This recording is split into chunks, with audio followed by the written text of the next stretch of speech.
ఎవరు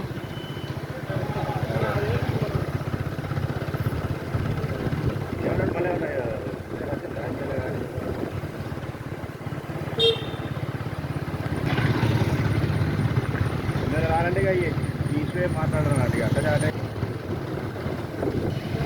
అసలు ఆర్మీ వస్తుంది ఓళ్ళు కూడా మాట్లాడినా మరి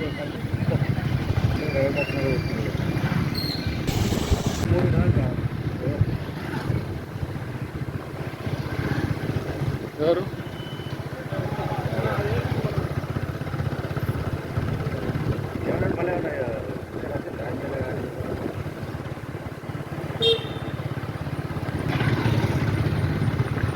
రానండి ఈశ్వే మాట్లాడాలండి అక్కడ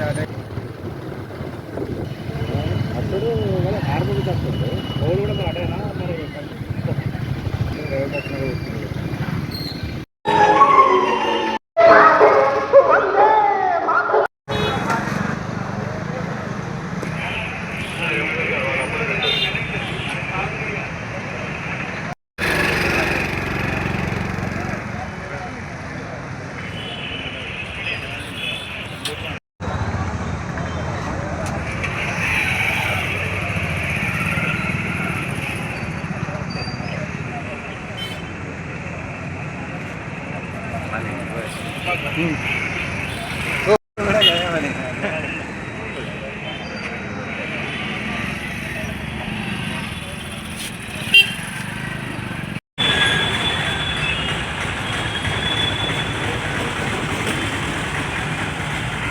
మనది ఏ కులమైనా ఏ మతమైనా ముందుగా మనమంతా భారతీయులం.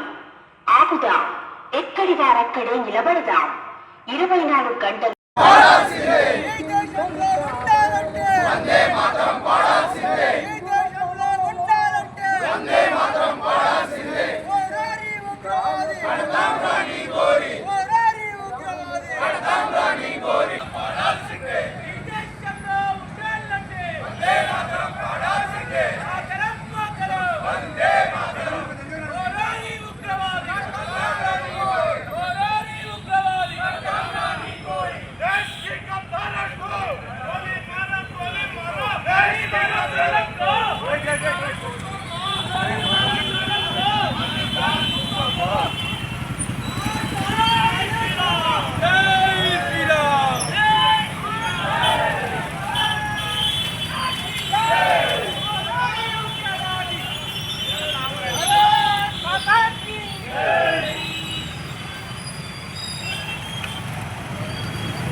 నిన్న పెద్ద బామ్మారిది మాట్లాడుతూ కేంద్రం నాకు పూర్తి సమయం ఇవ్వలేరు, కేంద్రం వైఫల్యం అని చెప్తుంది. అరే నిన్ను రమ్మన్నోడెవర్రా భయ్?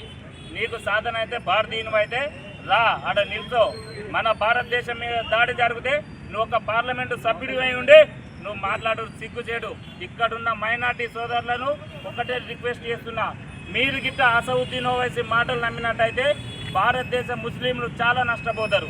ఎందుకంటే వాని స్వార్థం కొరకు ఈ దేశాన్ని విభజించడం కొరకు మాట్లాడుతున్న అసౌద్దీన్ ఓవైసీకి మన భారతదేశం నరేంద్ర మోడీ గారు ఏ విధంగా గుణపాఠం చెప్పాలో పాకిస్తాన్ను ప్రపంచ దేశంలో లేకుండా చేయడం కూడా భారతదేశానికి సత్తా ఉంది. ఈ సనాతన ధర్మం గురించి తెలిసి తెలియక మాట్లాడుతున్న అసౌద్దీన్ ఓవైసీ, నువ్వు సాధన అయితే రా, లేకపోతే లేదు బిడ్డ. నిన్నెవర్రా రమ్మన్నోడు? నీకు సాతగాని ముండ కొడుకు పాలిస్తాన్ గురించి మాట్లాడతావు నువ్వు. ఈ భారతదేశ హిందువుల మీద దాడి జరిగితే మాట్లాడే దమ్ము లేదు. ఇక్కడున్న నాయకులకు ఒక్కడే చెప్తున్నా, ఎంఐఎం పార్టీకి మద్దతు పలుకుతున్న ఈ కుహానవాదులు అర్థం చేసుకోలే, వాడు ఎవరికి మద్దతు చేస్తుండు అని ఇప్పటికైనా అర్థం చేసుకొని ఈ భారతదేశ హిందువులంతా ఐక్యత ఉన్నట్టయితే వాడు ఎవడు కూడా మనల్ని ఏలు కూడా చూపించడానికి ఆస్కారం ఉండదని చెప్పి ఈ నాకు అవకాశం ఇచ్చిన పెద్దలకు ప్రత్యేక. హమాస్ దాడి జరిపినప్పుడు గాజా అనే ప్రాంతాన్ని ఈరోజు భూస్థాపితం చేసినటువంటి సంఘటన మనం చూసాం ప్రపంచ చరిత్రలో. అటువంటి చేస్తే తప్ప ఈరోజు పాకిస్తాన్లో ఉన్న ఉగ్రవాదులకు బుద్ధి రాదని చెప్పి నేను చెప్తా ఉన్నాను. అనేక వందల సంవత్సరాల నుండి మనము అనేక హింసలకు లోబడ్డాం. ముస్లిమ్స్ మన మీద అనేక దాడులు చేశారు. అనేక మన చరిత్రను, మన సంస్కృతిని, మన సాంప్రదాయాన్ని, మన ధర్మాన్ని, సనాతన ధర్మాన్ని నాశనం చేయడానికి ప్రయత్నం చేస్తూనే ఉన్నారు. ఈరోజు 2025 సంవత్సరంలో కూడా ఇంకా దాడి జరుగుతూనే ఉంది. హిందువులందరూ కూడా అర్థం చేసుకోవాలి. వాళ్ళు చంపేప్పుడు హిందువుల్ని ఎవరిని కూడా వాళ్ళ భాష అడగలేదు. నువ్వు తమిళవా, తెలుగా, కన్నడని అని అడగలేదు. మరి ఏ కులం అని అడగలేదు. బట్టలెప్పి హిందువులు అయితే చంపేశారు. మనం అర్థం చేసుకోవాల్సిన అవసరం ఉంది. హిందువులందరూ కూడా ఐక్యం కావాల్సినటువంటి అవసరము ఉంది. ఈరోజు దేశమంతా కూడా నరేంద్ర మోడీ గారికి మద్దతు చెప్తా ఉంది. నరేంద్ర మోడీ గారు ఏ నిర్ణయం తీసుకున్నా, ఏ విధమైన సమాధానం చెప్పాలో మోడీ గారికి బాగా తెలుసు. మరి వారు చేసేటువంటి చర్యకు మన దేశ అందరూ కూడా దేశం పిచ్చి కూతలు కూస్తున్నారు. కాబట్టి మరి ఎప్పుడైనా కానీ ఈ సంఘటన ఎక్కడైనా జరగవచ్చు.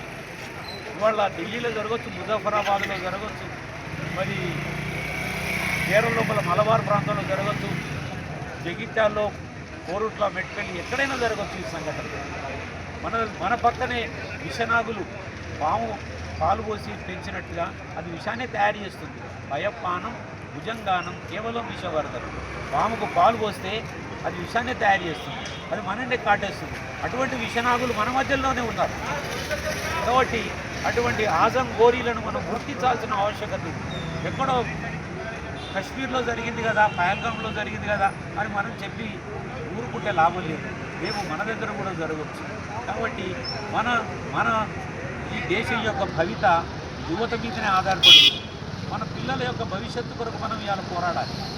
వాళ్ళ రేపు రానున్న రోజుల లోపల సంఖ్య పెరుగుతూ పోతున్నది. కాబట్టి వాళ్ళ సంఖ్య పెరుగుతూ పోతుంది శత్రుముఖలది.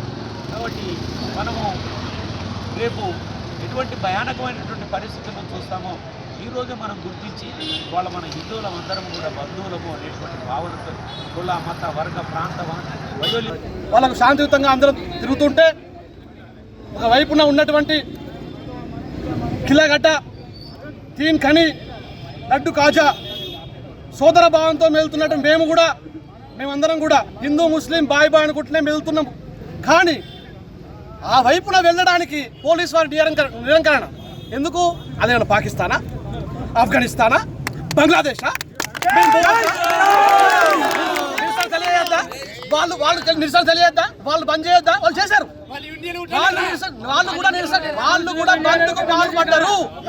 అదే విషయంగా ఒకరు తెలియకుండా హిందువులు తీశారు, ఒకరు తెలియకుండా ముస్లిం కూడా తీశారు. వాళ్ళు చెప్పడానికి ఈరోజు మనందరం కూడా కాశ్మీర్లో జరిగిన సంఘటనలకు నిరసన వహించాలి. మనందరం కూడా సంఘటిత భావంతో ఉండాలి, అందరం కలిసిమెలిసి ఉండాలని చెప్పేసి మేము శాంతియుతంగా ర్యాలీ చేస్తుంటే పోలీసు వాళ్ళకి ఏంటంటే బాధ, అది పాకిస్తాన్లో ఉన్నావా, మేము పోవద్దా, అటు పోవద్దా, అటువైపు పోవద్దా, అంతటా తిరగచ్చు, అటువైపు పోవద్దా అంటే ముస్లింలు ఏది మా గుళ్ళ ముంగట పూలు అమ్ముతలేరా, పళ్ళు అమ్ముతలేరా, మటన్ అమ్ముతలేరా, చికెన్ అమ్ముతలేరా, మేము శాంతియుతంగా లేమా? అటు నిరసన తెలిపడానికి పోవద్దా? ఎందుకు పోవద్దు అని అడుగుతున్నాను. ప్రశ్న గవర్నమెంట్ అడుగుతున్నాను. నేను ముస్లిం అడుగుతలేను, నేను హిందువులు అడుగుతలేను, నేను గవర్నమెంట్ అడుగుతున్నా.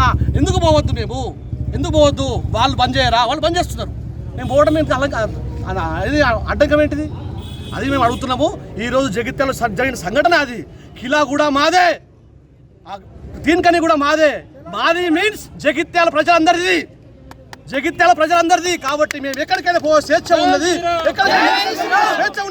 కాబట్టి మా వాయిస్ అర్థం చేసుకోండి. జగిత్యాల ప్రజలందరూ కూడా దయచేసి సంఘటిత భావంతో ఉండాలి. మనల్ని చెడ్డీలు ఇప్పుకుంటా హిందువా కాదా అని చూసి చంపినరు. కులాలు వదలండి, మతాలు విడండి, హిందూ భారతీయ సంఘటితం అందరూ ఒకటి కావండి. హిందూ సంఘటితం కాకపోతే ఈ దేశం విచ్ఛిన్నం కావడానికి ప్రయత్నం చేస్తున్న శక్తులన్నీ సక్సెస్ అవుతాయి. అందరూ కూడా ఆలోచించండి. కులాలు వీడండి, హిందూ ధర్మాన్ని రక్షించే ప్రయత్నం చేయండి. జై శ్రీరామ్. కాశ్మీర్లోని పహల్గాంలో నిన్న 2 రోజుల క్రితం జరిగిన సంఘటనలో భారతీయులు ముఖ్యంగా హిందూ సోదరులు అసలు బాసిరు వాళ్ళందరి ఆత్మకు శాంతి చేకూరాలని, అంతేకాకుండా కుటుంబాలకు ప్రగాఢ సానుభూతిని తెలియజేస్తూ ఈ దుఃఖ సమయంలో వాళ్ళ కుటుంబాలకు మనోధైర్యాలను ఇవ్వాలని ఆ భగవంతుని కోరుతున్నాను. కాశ్మీర్లో ఒకటందరూ గమనించండి, కాశ్మీర్లో జరిగే సంఘటనలో భాష ఆధారంగా కానీ, కులం ఆధారంగా కానీ, ప్రాంతం ఆధారంగా కానీ తీవ్రవాదులు మన హిందువులను చంపలేదు. నీ భాష ఏందని అడగలేదు. వాడు కన్నడ మాట్లాడతావా, తెలుగు మాట్లాడతావా, తమిళ మాట్లాడతావా అని అడగలేదు. అక్కడ తమిళలో ద్రావిడ డిఎంకే నాయకుడు వాడేమంటాడు, ద్రావిడ మాట్లాడాలంటాడు, హిందీ మాట్లాడేది అంటాడు. అక్కడ చంపేటప్పుడు నువ్వు తమిళం మాట్లాడతావా, హిందీ మాట్లాడతావా, తెలుగు మాట్లాడతావా, నువ్వు హిందువు కాదా వెతికి వెతికి భార్య ముంగన భర్తను, పిల్లల ముంగ తండ్రి, ప్రాంతాల ఆధారంగా, కులాల ఆధారంగా ఒకడు దళిత్ అంటాడు, ఒకడు రెడ్డి అంటాడు, కమ్మ అంటాడు. రిజర్వేషన్ల పేరు మీద ఈ విధంగా హిందువులను చీలుస్తున్నారు. కానీ అక్కడ హిందువులనే ఏకపక్షంగా ప్యాంట్లు విప్పి, డ్రెస్సులు విప్పి హిందువు కాదా చూసి వెతికిరు. ఉగ్రవాదానికి మతం లేదన్నవాడు, ఉగ్రవాదులకు మతం లేదన్న చిల్లర నా కొడుకులు ఎక్కడ చెప్పండి. ఇలా హిందువులను వెతికి వెతికి వెంటాడి చంపుతున్నారు. అక్కడ వెస్ట్ బెంగాల్లో మన వల్లనే, బంగ్లాదేశ్లో నరమేధం జరుగుతుంది, పాకిస్తాన్లో నరమేధం జరుగుతుంది, ఎక్కడ పోయినా హిందువులని నరమేధం జరుగుతుంది. ఎందుకు హిందువుల సహనం చూస్తున్నారా? హిందువులు కూడా జూలు పిలుస్తే నాకు కొడకల్లారా. ఒక్కొక్కడు చెప్తున్నాం, ఏ రాజకీయ నాయకుడు కూడా ఇప్పటికి కూడా సంతాపం ప్రకటించలేరు, కనీసం మాట్లాడతలేరు. ఏకంగా ప్రియాంక గాంధీ భర్త రాబర్ట్ వాద్రా ఏమంటాడు, మోడీ హిందువులకు సపోర్ట్ చేయడం వల్ల ఈరోజు ఆ సంఘటన జరిగిందని ఏకంగా చూసేరా, గమనిస్తున్నారా? తీవ్రవాదులకు మద్దతు ఇస్తున్నాడు, తీవ్రవాదులకు బాహాటంగా మద్దతు ఇస్తున్నాడు. ఇలాంటి నాయకుల మధ్య బతుకుతున్నాం మనం. కాబట్టి హిందువులందరూ ఆలోచించండి, ఎవరికి ఓటేస్తే, ఎవరికి అధికారం ఇస్తే మనం క్షేమంగా ఉంటామో వాళ్ళకి అధికారం ఇవ్వాలి, వాళ్ళని ఎన్నుకోవాలి. ఇవాళ మనం అందరం గమనించాల్సిన అవసరం. చూడండి, ఖచ్చితంగా తీవ్రవాదానికి మతం ఉంది. ముస్లింలు అందరూ తీవ్రవాదాన్ని అనట్లేదు. ముస్లింలు అందరూ ఇలా భారతదేశంలో హిందువులతో కలిసి ఉంటున్నారు. కానీ దొరికిన ప్రతి తీవ్రవాది ముస్లిం అవుతున్నాడు. కాబట్టి మీరు గమనించండి, ముస్లిం సోదరులు కూడా ఈ తీవ్రవాదుల పట్ల